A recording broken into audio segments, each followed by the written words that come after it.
Some actors are so superstitious about Shakespeare's tale of treachery, they refuse to say its name in a theater. They call it the Scottish play.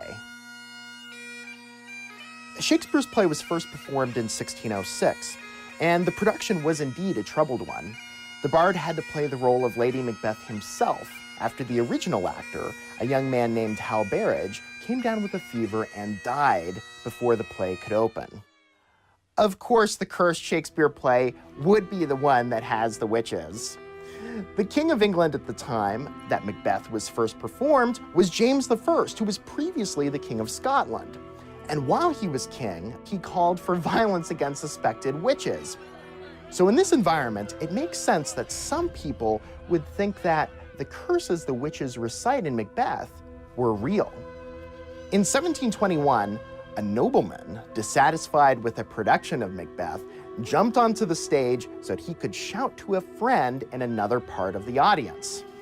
When the actors forced him to leave the theater, he returned with a militia and burned the theater to the ground. The circumstances around that incident are hazy, but in New York City, the Astor Place riots, a much better documented event, started in 1849 because of a dispute between two rival productions of Macbeth. 22 people were killed and over 100 injured. Among the legends surrounding the production is that an actor playing Duncan, the king assassinated by Macbeth, died for real, possibly in a production in Amsterdam, when the prop knives were switched out for real ones. Laurence Olivier was nearly killed by a 25-pound stage weight that fell inches from his head in a production at London's Old Vic.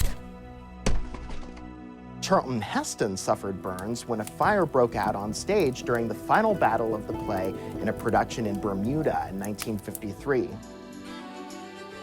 Can a man not born of woman defeat Macbeth? Shakespeare has long been the most performed playwright in the world, and Macbeth is one of his most popular works. It also has a lot of action and fight scenes, and so the potential for accident is high.